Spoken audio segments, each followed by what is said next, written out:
जय हिंद दोस्तों। UPSC CSAT की हम लोग हिंदी माध्यम में तैयारी कर रहे थे, जिसमें आज लेक्चर नंबर 13 है। लेक्चर नंबर 13 अगर आप नए हैं तो विजिट करिए। बहुत ही बेहतरीन चीजें चल रही हैं। 2017 का हमें ये कंप्लीट करना है।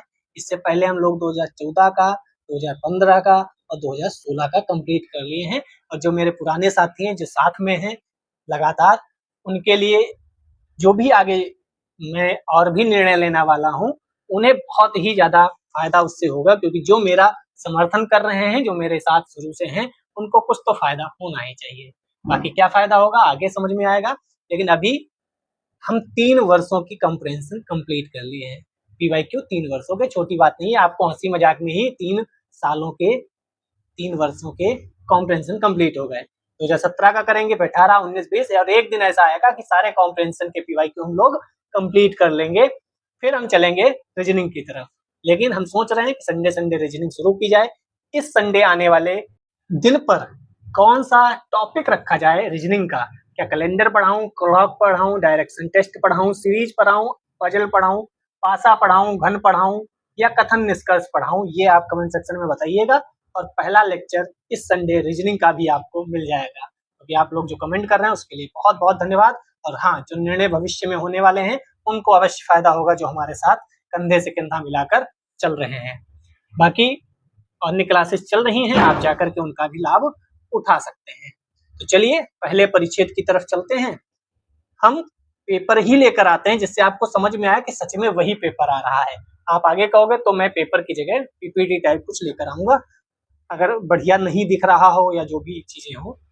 ठीक है, पहला क्वेश्चन आपके स्क्रीन पर, पॉज करके खुद भी पढ़ा करिए तो बेहतर रहेगा। देखो, फिर इन्वायरमेंट का क्वेश्चन आ गया। आप देखेंगे कि हर वर्ष जलवायु परिवर्तन पे क्वेश्चन बन रहे हैं। और जलवायु परिवर्तन आप जीएस 1 में भी पढ़ते हैं। तो जलवायु परिवर्तन से एक चीज जो अकाट्य रूप से होती है, वह ऐसी घटनाओं का घटित होना या बढ़ना जिनसे संसाधनों के कम होते जाने में तेजी आती है। यानी कि संसाधन कम होते जा रहे हैं। इन घटते जाते संसाधनों के ऊपर होने वाली प्रतिस्पर्धा के परिणाम स्वरूप राजनीतिक या और भी हिंसक संघर्ष सामने आता है। यानी कि इसने हिंसक संघर्ष की भी बात कही है। संसाधन आधारित संघर्ष शायद ही कभी खुलेआम हुए हों। जो संसाधन पर आधारित संघर्ष है खुलेआम नहीं होते, हमें दिखता नहीं है कि देखो ये लड़ रहा है पानी के लिए, ऐसा कभी नहीं दिखता। संसाधन आधारित संघर्ष शायद ही कभी खुलेआम हुए हैं, इसलिए उन्हें विलग रूप से देखना कठिन होता है। इसके बजाय वे ऊपरी परतें ओढ़कर राजनीतिक रूप से कहीं अधिक स्वीकार्य रूप में सामने आते हैं। जल जैसे संसाधनों के ऊपर होने वाले संघर्ष प्राय पहचान या विचारधारा के वेश का लबादा ओढ़े रहते हैं। ठीक है, जैसे कई बार पानी कम हो जाता है कि फलाना पानी कम दे रहा है, फलाना नहीं कम दे रहा है, जलवायु परिवर्तन के कारण पानी ही कम आ रहा है। समझ रहे हैं आप? कई बार दो देशों के बीच, दो राज्यों के बीच ये समस्याएं होती हैं कि आगे से पानी कम आ रहा है, तो वो बताया जाता है पानी कम नहीं आ रहा है, बल्कि जलवायु परिवर्तन की वजह से हमें भी पानी कम ही मिल रहा है।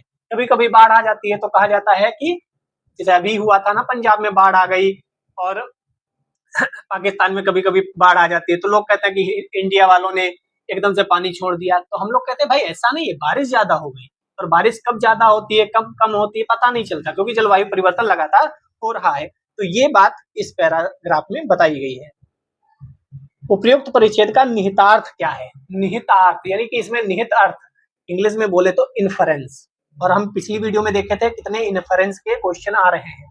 तो आपको इन्फरेंस बताना है, चारों पढ़िए पॉज करके और खुद इन्फरेंस सोचिए, फिर देखिए कि जो मैं बता रहा हूं क्या वही आपके दिमाग में आया था या कोई और। संसाधन आधारित संघर्ष सदैव राजनीतिक रूप से प्रेरित होते हैं। पर्यावरणीय और संसाधन आधारित संघर्षों के समाधान के लिए कोई राजनीतिक हल नहीं होते। पर्यावरणीय मुद्दे संसाधनों पर दबाव बनाए रखने और राजनीतिक संघर्ष में योगदान करते हैं। पहचान अथवा विचारधारा पर आधारित राजनीतिक संघर्ष का समाधान नहीं हो सकता। अब जो समझदार लोग हैं वो पहले समझ गए, जो शुरू से देख रहे हैं कि भाई साहब क्वेश्चन का सी आंसर होगा। मैंने उन्हें समझाया नहीं अब, क्योंकि वो अगर पहली क्लास से देख रहे हैं तो वो उन्हें समझ में आ रहा है कि सर क्या कहना चाह रहे हैं। इसलिए मैं कहता हूँ कुछ मत करो, पूरे दिन सीसेट के लिए बस 30 मिनट की ये क्लास देखते रहो और दिसंबर तक आप खुद महसूस करोगे कि सर कुछ भी हो जाए सीसेट तो पास होके दिखाऊंगा। कुछ लोग कमेंट करते हैं बढ़िया बढ़िया, उससे ही ये ऊर्जा मिलती है। मैं बोल पा रहा हूँ क्योंकि अब यूट्यूब पे मुझे लगता था बहुत पैसा मिलता है, भाई साहब कतई पैसा नहीं मिलता, मतलब हद किए हैं और व्यूज उतने आते नहीं। एक वीडियो बढ़िया चलता है, एक नहीं चलता है। खैर, आपके कमेंट बहुत ऊर्जा देते हैं, करते रहिए। और जो भी साथ हैं, क्योंकि लाइक बहुत लोग करते हैं, उनका मुझे लाइक जो करता है ना उसका नाम नहीं दिखता। तो अब मुझे आगे कुछ डिसीजन अगर लेने पड़ेंगे बढ़िया, तो जो कमेंट करते हैं उसके मैं नाम जानता हूँ, मैं जानता हूँ कौन मेरे साथ है, ठीक है। तो उनको हो सकता है कुछ फायदा मिले। जो लाइक करते हैं वो समर्थन दे रहे हैं, लेकिन मैं नहीं जान पाता कि आप कौन हैं।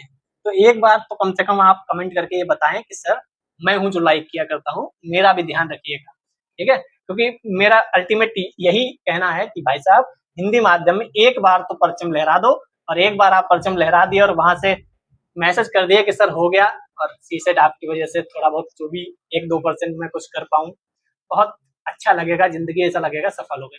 क्योंकि जो लोग सफल नहीं हो पाते ना, उनके अंदर ये मलाल रहता है, फिर वो कहते हैं कि मेरा नहीं हुआ तो मेरे किसी अपने का हो जाए जिसमें मैं 2-4% कुछ योगदान दे पाऊँ, ठीक है। तो बस यही है। बाकी ये में सदैव लिखा है, तो सदैव वाले अधिकतर गलत होते हैं। वैसे भी सदैव राजनीतिक रूप से ऐसा कहीं नहीं लिख रहा है, कोई राजनीतिक हल नहीं है ऐसा, कोई पैराग्राफ में नहीं कहने का मतलब है। कोई समाधान नहीं हो सकता ऐसा भी पैराग्राफ में नहीं कहा गया है। जो पुराने हैं वह सब जानते हैं कि क्या सही है क्या गलत है, ठीक है। जो नए हैं वो पहली वीडियो से देख कर आए प्लीज, आप अपने आप को बहुत महसूस करेंगे कि हाँ कुछ बढ़िया हो रहा है। चलिए आगे बढ़ते हैं। जो व्यक्ति निरंतर इस हिचकिचाहट में रहता है कि दो चीजों में से किसे पहले करे, वह दोनों में से कोई भी नहीं करेगा। बहुत बढ़िया क्वेश्चन है, बहुत बढ़िया क्वेश्चन है, बहुत बढ़िया क्वेश्चन है। आपको भी कई बार लगता होगा कि मैं पहले हिस्ट्री पढ़ूं या हिस्ट्री पढ़ूं या ज्योग्राफी पढ़ूं, पहले पॉलिटी कर लूं या ये कर लूं, पहले सीसेट की क्लास देख लूं या फिर फलानी चीज कर लूं।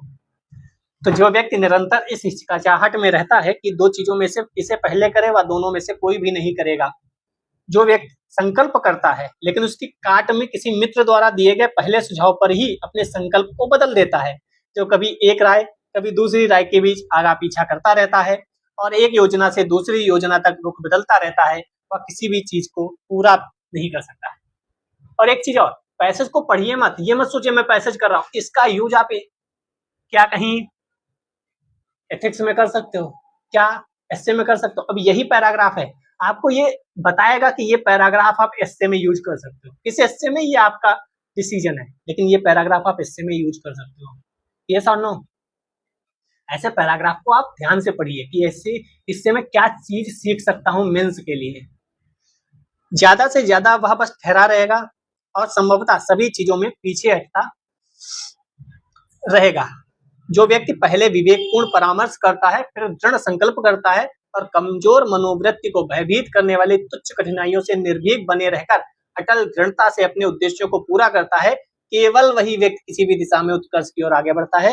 इस केवल का महत्व तो रहेगा, इस केवल पे सही से पढ़िएगा। कहने का मतलब समझ में आ गया?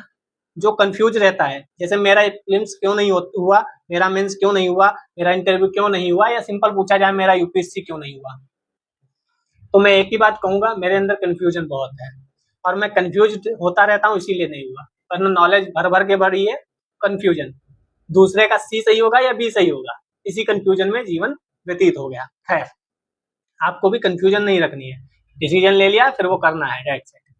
इस परिच्छेद से निकलने वाला मूल भाव क्या है, संदेश क्या है, क्रक्स क्या है, मर्म क्या है, कहना क्या चाहता है, देखिए और समझिए। हमें पहले विवेकपूर्ण परामर्श करना चाहिए, फिर दृढ़ संकल्प करना चाहिए। भाव उसका क्या है, इतना पैराग्राफ जो लिखा उसने क्या कहने के लिए, क्या समझाने के लिए आपको लिखा उसने। हमें मित्रों के सुझावों को नकार देना चाहिए और बिना बदले अपनी राय पर कायम रहना चाहिए। हमें विचारों में सदैव उदार होना चाहिए। हमें सदैव सकृत संकल्प और उपलब्धि अभिमुख होना चाहिए। बताइए कौन सा सही है, फिर मैं बताता हूँ। उसने कहीं पैसेज में बोला कि हमें मित्रों के सुझावों को नकार देना चाहिए, ऐसा उसने कहीं नहीं कहा कि मित्रों के सुझावों को नकार देना चाहिए। सदैव उदार रहो, ये भी उसका मूल भाव नहीं है। वह ये नहीं बताना चाहता कि सदैव उदार रहो, इसलिए इसने 5-6 लाइन नहीं लिखी है। सदैव कृत संकल्प और उपलब्धि अभिमुख होना चाहिए, इसलिए भी नहीं, वह कुछ और समझाना चाहता है। जो समझाना चाहता है वो यहाँ लाइन पर है।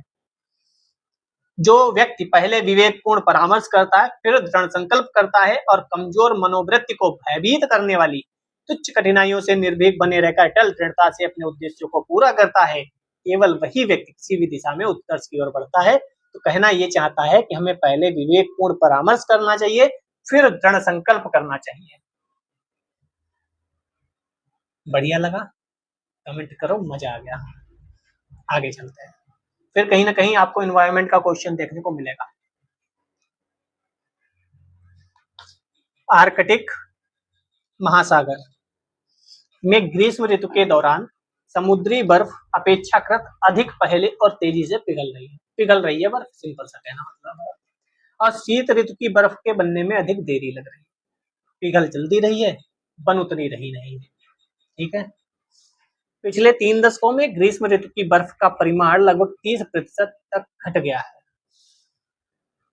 ग्रीष्म गलन की अवधि के लंबे हो जाने से संपूर्ण आर्कटिक खाद्य जाल के, जिसमें ध्रुवीय भालू शीर्ष पर है, छिन्न भिन्न हो जाने का संकट सामने आ गया। जो मोटा मोटा कहने का मतलब है वो चीजें मैंने हाईलाइट कर ली। आर्कटिक महासागर की बात कर रहा है, पिघल रही है, देरी से बन रही है, वो बता दे। एक फैक्ट था 30%, वो भी हाईलाइट कर लिया। खाद्य जाल की बात कर रहा है, वह भी। एक एनिमल ध्रुवी भालू की बात की, उसको मैंने हाईलाइट कर लिया, उसमें संकट है, वो हाईलाइट कर लिया। चलिए, सर्वाधिक निर्णायक संदेश, इसको बताकर वह क्या संदेश देना चाहता है, क्या संदेश देना चाहता है, पढ़िए और बताइए क्या संदेश देना चाहता है। पॉज करके भी आप लोग पढ़ सकते हैं और खुद सोच सकते हैं क्या आंसर है। अगर आप इसका आंसर निकाल लोगे, तो पुराने स्टूडेंट हैं हमारे, तो समझ जाइएगा आपका मजा आ गया। आप बस ऐसे प्रैक्टिस करते रहो, सीसेट को देखते हैं कैसे नहीं निकलेगा इस बार। और शेयर भी करो उन लोगों तक, और फायदा होगा।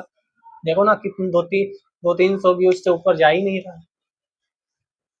आपकी मेहनत रंग लानी चाहिए, आपके ऊपर है दारोमदार। मैं अपना पूरा 100% दे रहा हूँ आपके लिए। तो पहला है, जलवायु परिवर्तन के कारण आर्कटिक ग्रीष्म ऋतु अल्पावधि की परंतु उच्च तापमान वाली हो गई है। ये संदेश देना चाह रहा होगा। ध्रुवी भालुओं की उत्तरजीविता को सुनिश्चित करने के लिए उन्हें दक्षिणी ध्रुव में स्थानांतरित किया जा सकता है। हाँ, कुछ स्टेटमेंट ऐसे आएंगे जो आपको हंसी आ जाएगी, जैसे मेरे हंसी आती है, क्योंकि मैं पहले से देख कर नहीं बैठा हूँ। ये मैं पहली बार खोल के पढ़ना शुरू करता हूँ और आंसर आपके सामने ही देता हूँ। तो मैं हंसी आ रही है, नेचुरल है। आपको भी ऐसी कई चीजें होंगी जिसको पढ़ के हंसी आएगी, मतलब कुछ भी लिख दिया। तो ऐसे ही इजी बनाता है ना, जब ऐसे ही थोड़ी होता है, यही इजी वाले चीजें हैं। तो स्थानांतरित कर देना कोई ये थोड़ी संदेश देना चाह रहा है। ध्रुवी भालुओं के ना होने से आर्कटिक क्षेत्र की खाद्य श्रृंखलाएं लुप्त हो जाएंगी, ऐसा उसने थोड़ी बोला। और ये कॉमन सेंस भी है, ये थोड़ी संदेश देना चाहता होगा कि ध्रुवी भालू पे ही खाद्य जो श्रृंखला है वो निर्भर करती है, मतलब कुछ भी। अब बचा ए और डी। जलवायु परिवर्तन से ध्रुवीय भालुओं की उत्तरजीविता के लिए संकट उत्पन्न हो गया है। तो ये तो कहा है यहाँ पर कि संपूर्ण आर्कटिक खाद्य जाल, जिसमें ध्रुवी भालू शीर्ष पर है, संकट सामने आ गया है, ये तो उसने बोला है। ठीक है, जलवायु परिवर्तन से ध्रुवी भालुओं की उत्तरजीविता के लिए संकट उत्पन्न हो गया है, ये तो बोला है उसने। लेकिन अब ए वाला भी देखते हैं क्या सही है। ए वाले में है, जलवायु परिवर्तन के कारण आर्कटिक ग्रीष्म ऋतु अल्पावधि की परंतु उच्च तापमान वाली हो गई है। तो अगर ये बताता तो वो भालू का जिक्र नहीं करता। तो मुझे लगता है जो सबसे सटीक आंसर है ना, वह डी वाला है, क्योंकि उसने भालू का जिक्र किया, यानी कि वह भालू के रूप में एक जानवर को लिखकर सारे जानवरों की व्यथा को बताना चाह रहा है कि सारे जानवरों पर संकट है, लेकिन वो भालू को लिखकर थोड़ा सा आपको कनेक्ट कराना चाह रहा है कि आपको भी याद रहेगा कि हाँ भालू उसने कोड किया था। ठीक है, तो इसका डी आंसर होगा। आपको समझ में आ गया होगा कि टफ नहीं है चीजें। चलिए, अगला परिच्छेद। लोग क्यों खुले में शौच जाना पसंद करते हैं और शौचालय रखना नहीं चाहते, या जिनके पास शौचालय है वे उसका उपयोग कभी कभी ही करते हैं। हाल के अनुसंधान से 2 खास बातें सामने आई हैं, शुद्धता और प्रदूषण के विचार, और ना ही चाहना कि गड्ढे या सेप्टिक टैंक भरे क्योंकि उन्हें खाली करना होता है। ये वे मुद्दे हैं जिन पर कोई बात नहीं करता। लेकिन यदि हम खुले में शौच की प्रथा का उन्मूलन करना चाहते हैं तो इन मुद्दों का सामना करना होगा, उनसे समुचित तरीके से निपटना होगा।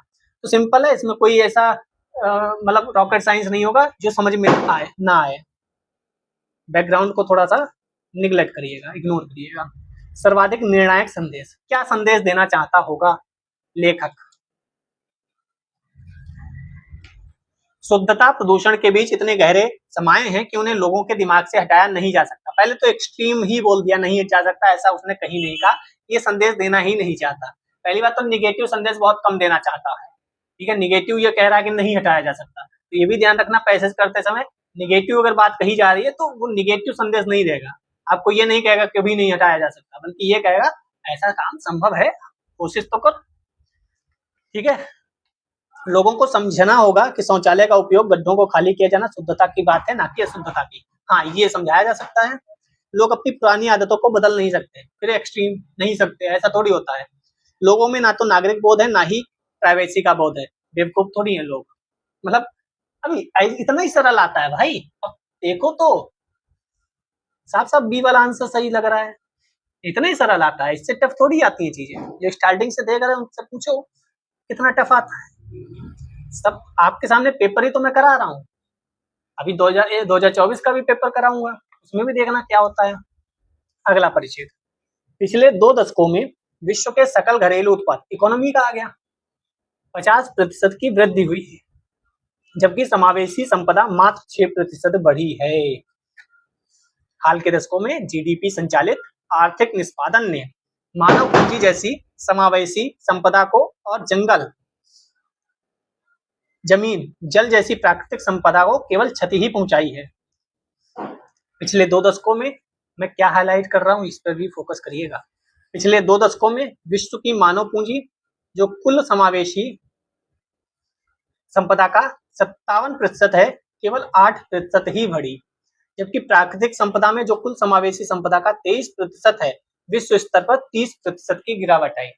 अब लोग पहला यही देख रहे हो, अगर मान लो तो उन्हें टफ लगेगा कि नहीं लगेगा बताओ। तो वो ये नहीं देखेंगे कि इससे पहले हम लोग 4 पैसेज कर चुके हैं, 4 पैसेज इजी थे, ये थोड़ा सा आपको मॉडरेट मिलेगा क्योंकि लैंग्वेज इसकी अलग है, समझ रहे हो। अब पहले ही पैसेज ये किसी ने ओपन किया होगा वीडियो, ये पैसेज देख रहा होगा, क्या बहुत टफ है, ये तो बहुत टफ करा रहे हैं। समझ रहे हैं आप समस्या कहाँ होती है, ठीक है। तो ये कुछ जीडीपी की बात कर रहा है, फिर से पढ़ लेते हैं अगर समझ में नहीं आया।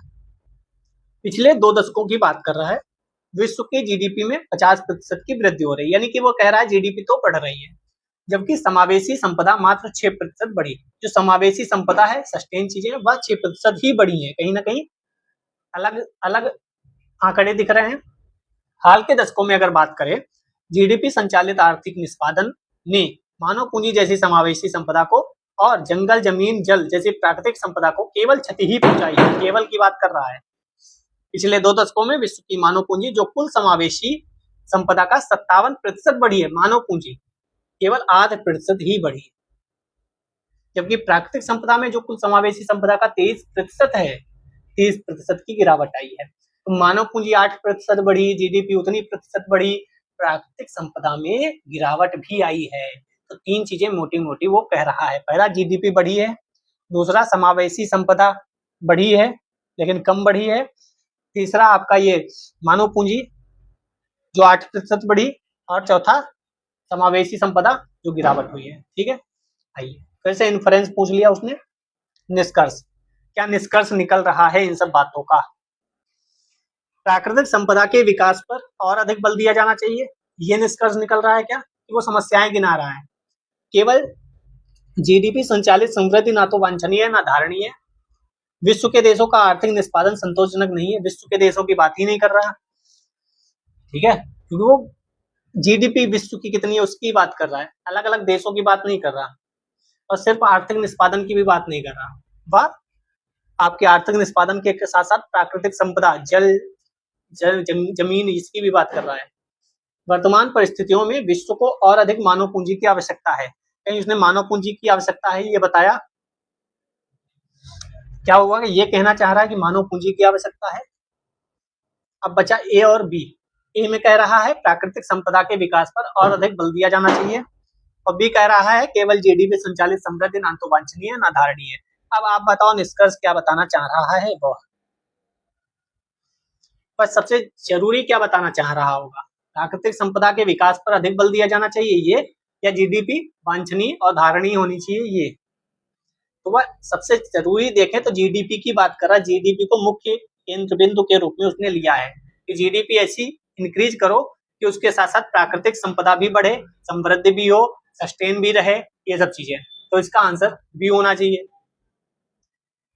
ठीक है, तो आपको पैराग्राफ लग सकता है टफ, क्योंकि वो आंकड़े हैं, इकोनॉमी है, लेकिन आपको आंसर आसान लगेगा। ठीक है, तो कई बार ऐसा लगेगा कि क्वेश्चन पैराग्राफ पढ़ के समझ में नहीं आया, कोई बात नहीं, पैराग्राफ पढ़ो, 2 बार पढ़ लो, फिर आंसर पढ़ लो, आपको चीजें समझ में आ जाएंगी।